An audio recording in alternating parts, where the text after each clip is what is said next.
makers, and welcome back to 3D printed soup. It's the first video of a new year, so I'm very excited to get on with this one. And as it's the first video of the new year, I thought I'd do some spring cleaning. My old Ender 3 Pro, this bad boy right here, has been having some problems. He's getting on a bit in age, and you know what it is. You get to a certain age and your nozzle starts extruding randomly and you end up with failed benchmarks. So, what I'm going to do in this video is I am going to clean, I'm going to tighten, I am going to grease, I am going to do all the things that this thing needs to get him back on tip-top printing form. And I know what you're going to say, it's an Ender 3 Pro, why bother, it's an old printer.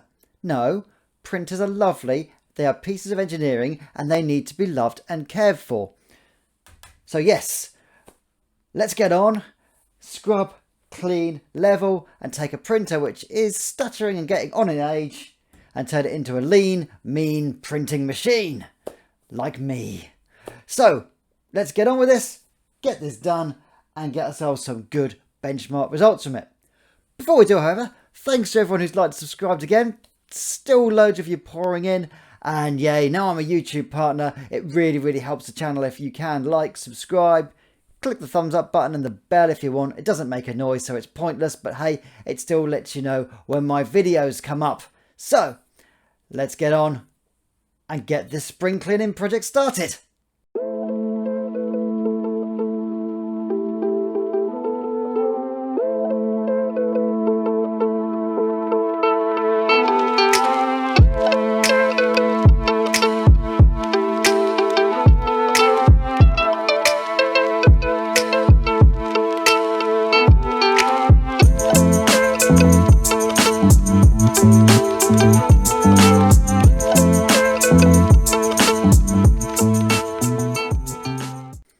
Okay, so yeah,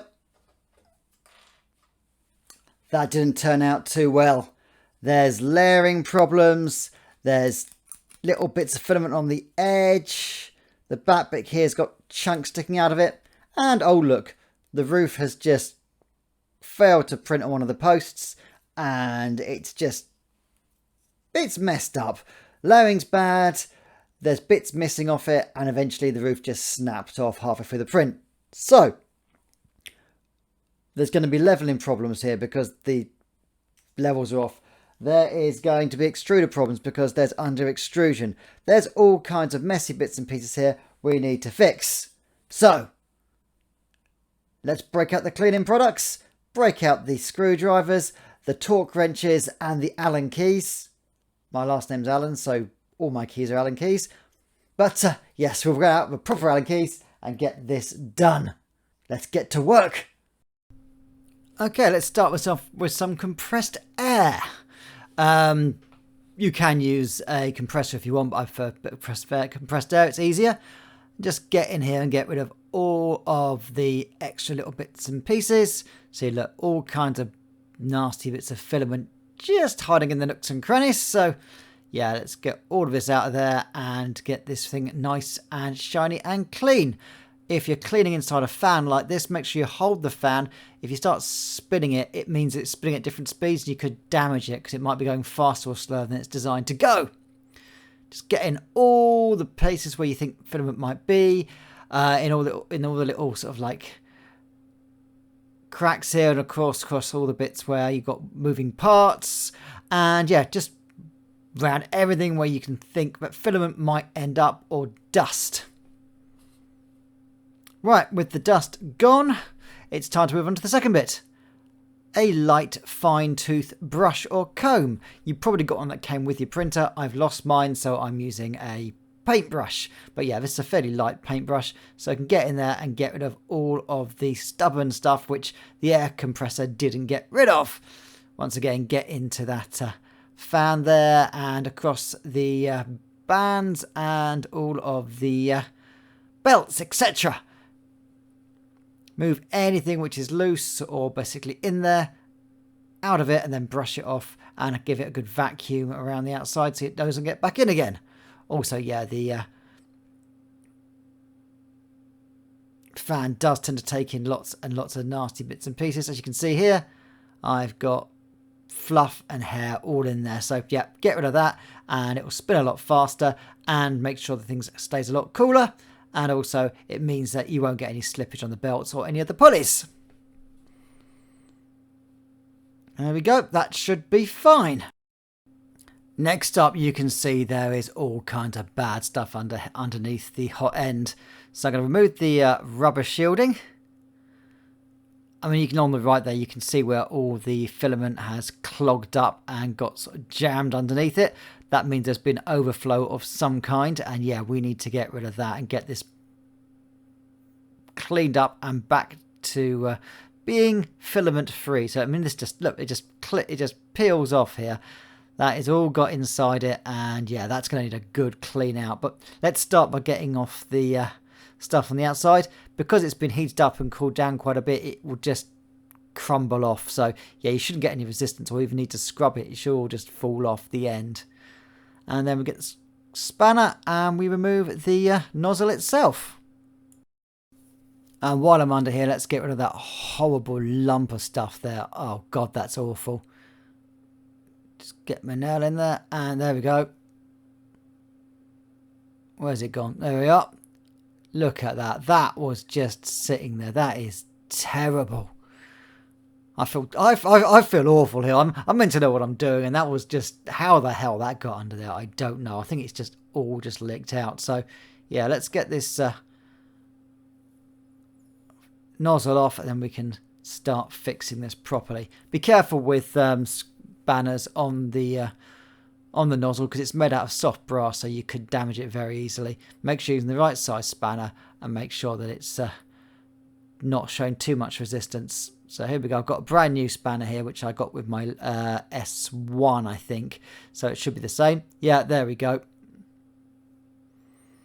Just bring that round, and yeah, you can just see the bits of filament just falling off here. This has been well and truly gunked up, and yeah, it needs a good clean. Yeah, it's not turning freely at all. Hopefully when I've turned it a few more times, the filament should crack and I should be able to get this sort of finger tight again. There we go. That's more like it. And let's have a look inside it. Yeah, that is full of filament. So yeah, I'm going to need to heat that up and put some thin wire through it to remove all of the caked in nasty filament residue which is blocking up that nozzle.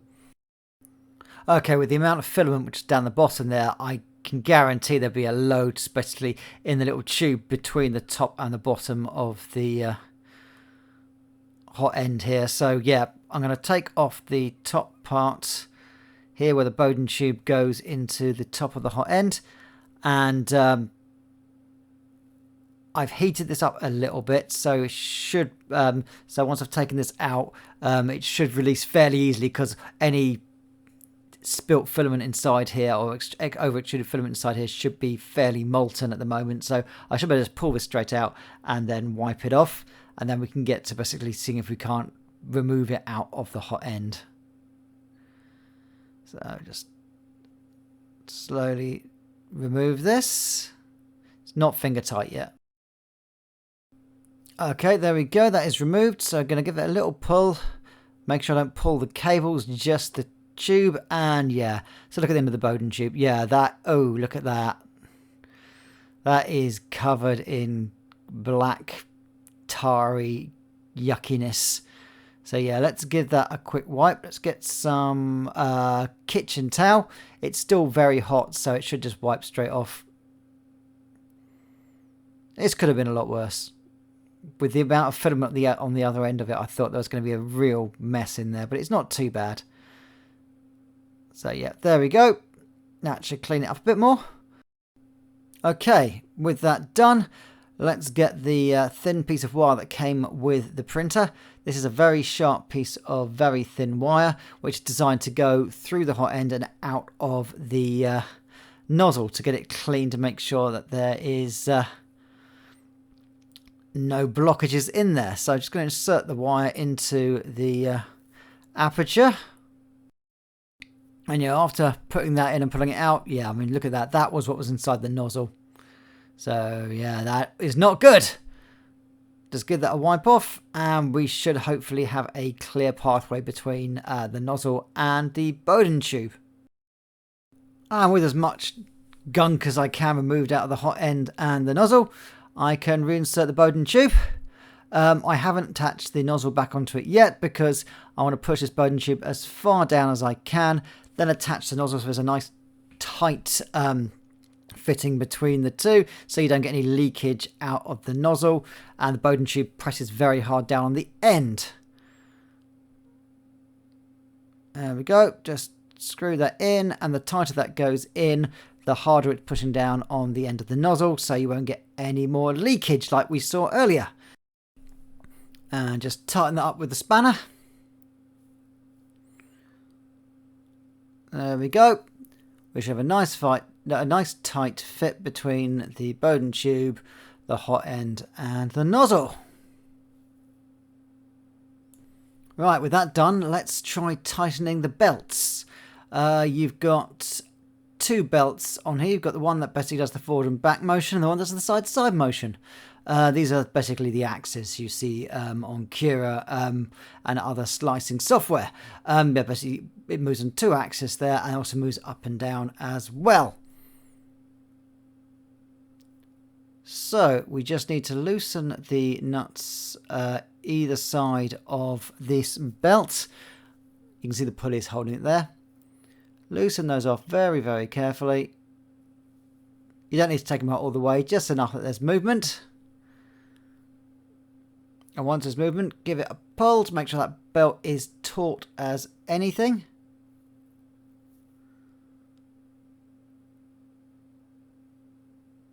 There we go, see that it's all nice and loose. Give it a pull so it's nice and tight, and then tighten it back up again. One screw on one side, one screw on the other. And there you are, your belt's nice and tight, so you won't get any slack or problems with the build plate not moving correctly. Or slippage, of course, which also causes no end of problems with 3D printing. Then we'll do the same thing with the axis up here. There's another belt that goes along here and moves the hot end from left to right, or from right to left, depending on which way it's printing. Do exactly the same thing. Allen key in, loosen them off, and then give them a pull, so nice and taut. And then while they're taut, tighten up, and there we are. You got some nice tight belts, which are really going to help no end when it comes to making sure your prints stay exact and don't fail. Right, the next part I'm going to be doing is just tightening up the rollers on the hot end here. Just move them around a little bit so you don't get any flat spots, because if you continually print in the middle of your bed or do continually print in certain places, you can get flat spots on the rollers, and that can just lead to slipping and all kinds of problems. So now that I've moved those around a bit, I'm just going to tighten them up enough that they stay tight, but they also move freely. So yeah, spanner on one end, Allen key on the other, and just tighten them up so they're tight, but not too tight that they don't move. There we go. And once again, if there's any play in these, it just means that the print won't be exact, and you might get missed layers or all kinds of other problems you get if your rollers aren't functioning correctly. You can also put a little bit of oil or grease in the bearings as well if you want. Just make sure you don't get it on the rollers themselves. Okay, now the extruder. You get all kinds of bits and pieces in here because it'll be basically shredding the filament as it goes through, and so you get little curls of plastic and plastic debris. I'm also going to want to tighten up the spring here. This is the spring basically that forces the calipers onto the filament to make sure it's gripped nicely but not too hard. So just tighten that up enough that it stays nice and grippy, but doesn't grip it too much that it actually damages the filament and starts causing problems of under extrusion. I'm also going to tighten up the attachment here to the Bowden tube that attaches the Bowden tube to the extruder. Now for the magnetic print bed. It is got all kinds of bits and pieces on it. It's got all kinds of old prints, and there's all kinds of grime and muck on here. So I'm going to give it a quick spray of isopropyl alcohol and give it a wipe over with a towel. You'll notice that I'm an idiot and I've got my gloved hand holding the thing and I'm cleaning the extruder with my non-gloved hand. IPA isn't too bad. It's just I don't want to get my hands because it dries your hands out because it's like 99% alcohol. So yeah, a sensible human being would be using his gloved hand to clean this, but hey, do as I say, don't do as I do. And you'll see basically, yuck, all kinds of stuff on that towel. That's better. That's more sensible. So yeah, give it a scrub and remove any excess stuff. Anything else you can see on here is just damage to the print bed. It's been used a couple of thousand times and it's seen better days. I'll order a new one off Amazon.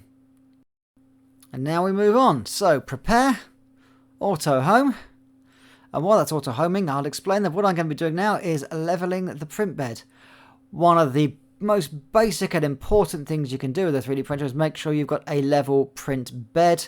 I'm not going to run you through how to do this. There are a million videos on YouTube that will show you basically how to level a print bed. I've just seen a little bit of plastic in there that I knocked free earlier when I was cleaning the hot end, so we'll get rid of that. But yeah, level the print bed, make sure it's nice and flat, and yep, you have no problem at all. And with that done, let's move on to printing out our first benchy on this newly calibrated and clean printer.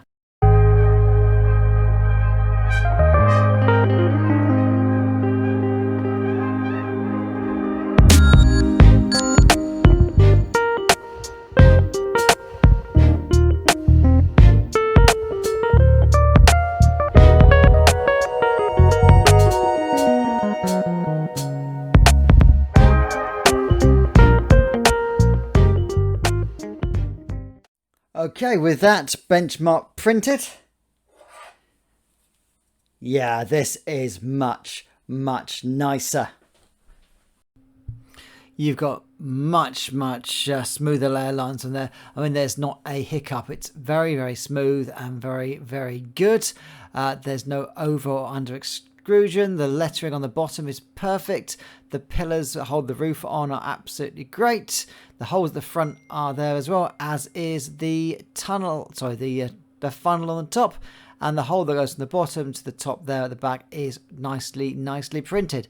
This is a much better 3D benchy than the one we printed out earlier. So much nicer than this one. If you'll see, on this one it's smooth as silk. On this one there's layer lines missing. You can see where it's skipped and the layer line is just basically bunched up, and there's bits of over extrusion where it's just splattered big lumps of filament in there. You can see where it's got stringing between the posts, which is always a bad sign when it comes to 3D printing. And yeah, there's just layers which have been completely come away and just left big lumps of filament and strands and all kinds of horrible artifacts on this print. I just put it in there, just pull them out. Whereas this one, lovely, smooth, clean, perfect. So yeah, moral of the story is, no matter how old a printer is, no matter how broken you think it is, tighten those belts, unclog the extruder, make sure that the nozzle is nice and clean, make sure you've leveled the bed perfectly, make sure that you clean the posts. Just generally, it's a precision piece of engineering. Tighten things up, make sure there's no dirt. Don't let these things get dusty. Don't let these things get greasy. If you see dust and grease on it, get an air canister or just get a fine toothbrush and just give it a go over. Make sure it's shiny, clean. And if the grease is starting to dry up, a little bit of grease on it, never hurt anyone. Thanks for watching 3D Printed Soup. Hopefully this video has been of some help. If you do like my stuff, like, subscribe.